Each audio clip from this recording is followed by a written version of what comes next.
The Qubits of College Acceptance by Turaski.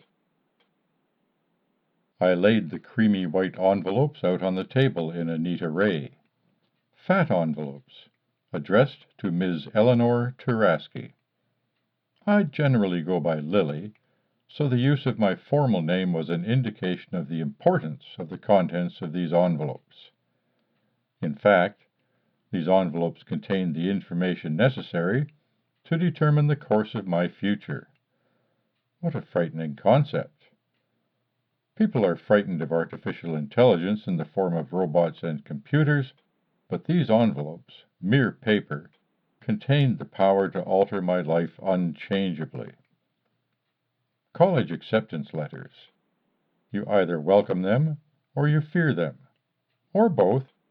My state of emotions was indeterminate. I didn't know whether I was excited or scared, and by virtue of not knowing, I was both excited and scared. Harvard, Stanford, MIT, Caltech, Hopkins, and all the others proudly displayed their school logos in the upper left corners of the otherwise indistinguishable white envelopes, teasing me, tempting me. If it comes to a battle of wills between me and these envelopes, I must prevail. Logica omnia vincit. Logic conquers all.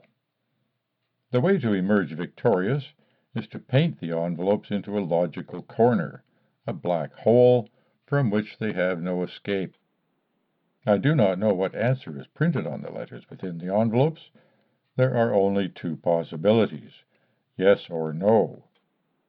In the wider world of reality, life is not always so black and white.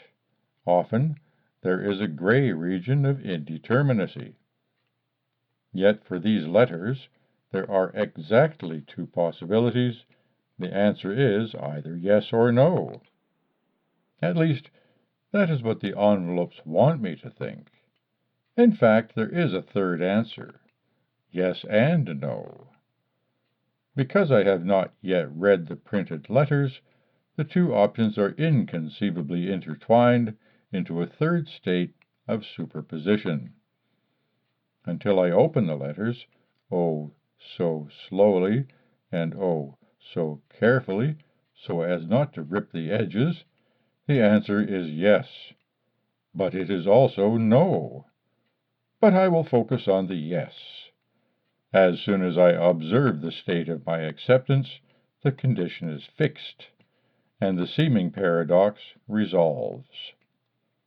Yet there is comfort in the paradox. There is comfort in knowing that I have the power to change the course of my life.